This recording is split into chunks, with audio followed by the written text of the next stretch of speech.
volume which deals with the Prime Minister speaks, I certainly would like to say that I was not the Prime Minister who was afraid of talking to the press.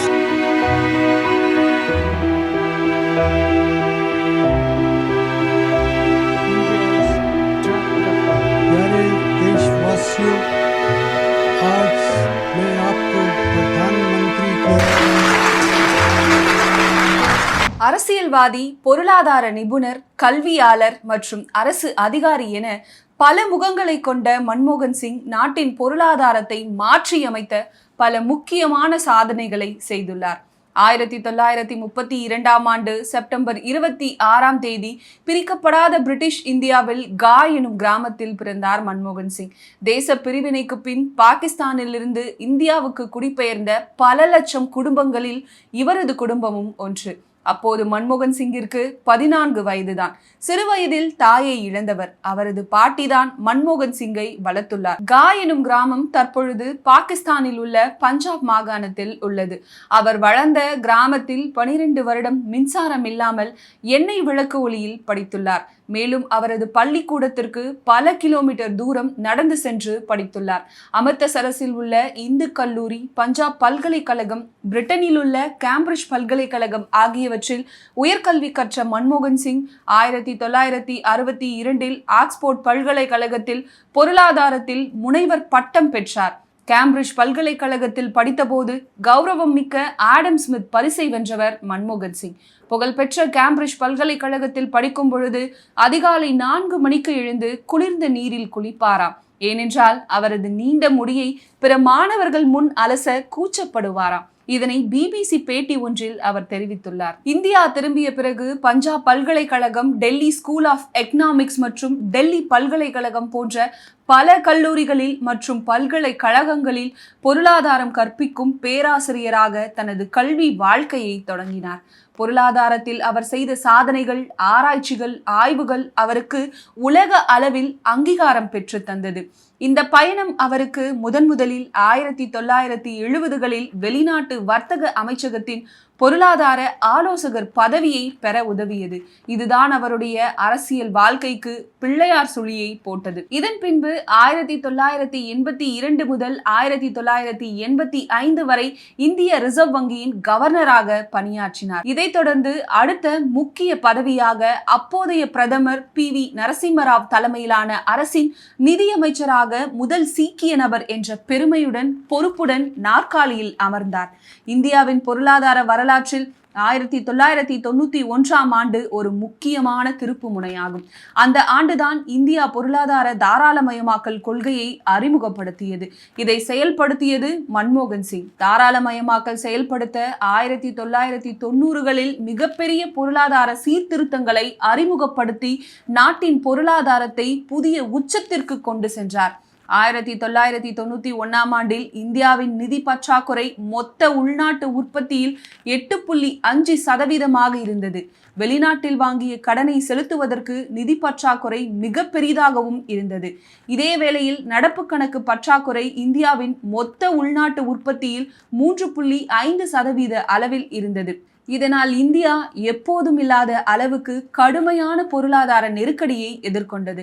அப்போது மன்மோகன் சிங் மத்திய நிதி அமைச்சராக இருந்தார். இதற்கு மத்தியில் இந்தியாவில் பொருளாதார தாராளமயமாக்கல் அறிமுகம் செய்து நாட்டின் பொருளாதார கதவுகளை உலக நாடுகளுக்கு திறக்கும் நோக்கில் தாராளமயமாக்கும் கொள்கையை அறிமுகம் செய்தார். தாராளமயமாக்கல் அறிமுகம் செய்தது மூலம் அரசு நிறுவனங்களின் கட்டுப்பாட்டில் இருந்த பல முக்கிய துறைகளில் தனியார் நிறுவனங்கள் மற்றும் வெளிநாட்டு முதலீடுகள் பங்கேற்க வழிவகுக்கும் வகையில் கட்டுப்பாடுகள் தளர்த்தப்பட்டன. பொருளாதார நெருக்கடியில் இருந்து மீண்டு வரவும், பொருளாதார வளர்ச்சியை துரிதப்படுத்தவும், நாட்டின் தொழில்துறை வளர்ச்சியை ஊக்குவிக்கவும் இந்த கொள்கை முக்கியமாக அறிமுகப்படுத்தப்பட்டது. குறுகிய காலத்தில் தனியார் துறை மற்றும் வெளிநாட்டு முதலீடுகளின் பங்களிப்பை அதிகரித்து பொருளாதார வளர்ச்சியை துரிதப்படுத்த இக்கொள்கை பெரிதும் பயன்பட்டது. இதன் மூலம் போட்டித்தன்மை அதிகரித்து தரமான பொருட்கள் மற்றும் சேவைகள் கிடைக்க வழிவகுக்கும் என்று எதிர்பார்க்கப்பட்டது. இன்று இந்தியாவின் பொருளாதாரத்தை வடிவமைத்துள்ள முக்கிய விஷயங்களில் மன்மோகன் சிங் அறிமுகம் செய்த தாராளமயமாக்கல் கொள்கை மிகவும் முக்கியமான ஒன்று என்றால் மிகையல்ல. இந்த தாராளமயமாக்கல் கொள்கை அறிமுகப்படுத்தப்பட்டதன் மூலம் பல முக்கிய துறைகளில் தனியார் நிறுவனங்கள் நுழைந்தன. இதன் விளைவாக பொருளாதார வளர்ச்சி அதிகரித்தது. புதிய தொழில் வாய்ப்புகள் உருவாகின. வேலை வாய்ப்புகளும் உருவாக்கப்பட்டது. 2004 முதல் 2014 வரை இந்திய பிரதமராக இருந்த மன்மோகன் சிங் நிதியமைச்சராக இருந்த காலம் தொட்டே நாட்டின் வளர்ச்சிக்காக பல முக்கிய பணிகளை மேற்கொண்டுள்ளார். அவரது அரசியல் வாழ்க்கையில் எடுக்கப்பட்ட 4 முக்கிய முடிவுகள் பொருளாதார தாராளமயமாக்கல், தேசிய ஊரக வேலை உறுதி சட்டம், தகவல் அறியும் உரிமை சட்டம், இந்திய அமெரிக்க சிவில் அணுசக்தி ஒப்பந்தம் போன்றவை முக்கியமானவை. இந்திய அரசியலில் பிரித்து பார்க்க முடியாதவர் மன்மோகன் சிங். இந்தியாவின் பொருளாதாரம் உச்சத்தை தொடுவதற்கும் இந்தியாவின் பொருளாதாரத்தை உலக அரங்கிற்கு எடுத்து செல்வதற்கும் காரணமாக இருந்தவர் மன்மோகன் சிங். அவரது தலைமையின் கீழ் இந்தியா மிக உயர்ந்த வளர்ச்சி விகிதத்தை சராசரியாக 7.7% அடைந்து கிட்டத்தட்ட $2 டிரில்லியன் பொருளாதாரமாக மாறியது. இது இந்தியாவை ஒரு பொருளாதார சக்தியாக மாற்ற உதவியது. இது மில்லியன் மக்களின் வாழ்க்கையின் தரத்தை மாற்ற உதவியது. 1991 மன்மோகன் சிங் தாக்கல் செய்த பட்ஜெட் ஏற்றுமதியை ஊக்குவிப்பது மற்றும் இறக்குமதி கட்டுப்பாடுகளை அகற்றுவதை நோக்கமாக கொண்டு இருந்தது. இறக்குமதிக்கான கட்டுப்பாடுகள் நீக்கப்பட்டது பாராட்டப்பட்டாலும் விவசாயிகளுக்கான மானியத்தை குறைத்தது பெரும் விமர்சனத்தை ஏற்படுத்தியது. இது மேலும் விவசாயிகளை துயரத்தில் ஆழ்த்தும் என எதிர்க்கட்சிகள் விமர்சித்தனர். கடந்த 2004 ஆண்டு காங்கிரஸ், திமுக உள்ளிட்ட கட்சிகள் இடம்பெற்ற ஐக்கிய முற்போக்கு கூட்டணி ஆட்சி அமைந்தபோது யாரும் எதிர்பார்க்காத வகையில் பிரதமராக தேர்ந்தெடுக்கப்பட்டார். பல்வேறு கட்சிகள் அடங்கிய கூட்டணி அரசை திறம்பட நடத்தி 5 ஆண்டுகளை நிறைவு செய்தார். தொடர்ந்து 2009 ஆண்டு நடைபெற்ற நாடாளுமன்ற தேர்தலிலும் ஐக்கிய முற்போக்கு கூட்டணி ஆட்சியிலும் பிரதமராக தொடர்ந்தார். அவரது அறிவாற்றலும் தலைமைத்துவமும் இந்தியாவின் பொருளாதார வளர்ச்சியை முன்னோக்கி வழிநடத்தியது. பிரதமராக அவரது பதவிக்காலம் நிலையான வளர்ச்சி, சமூக முன்னேற்றம் மற்றும் இந்திய மக்களின் வாழ்க்கையை மேம்படுத்திய சீர்திருத்தங்கள் ஆகியவற்றை கொண்டதாக திகழ்ந்தது. தொடர்ந்து 10 ஆண்டுகள் பிரதமராக அவர் இருந்த காலத்தில் தகவல் அறியும் உரிமை சட்டம், வாட் வரி, ஊரக வேலைவாய்ப்பு திட்டம், அணுசக்தி ஒப்பந்தம் ஆகியவை நிறைவேறின.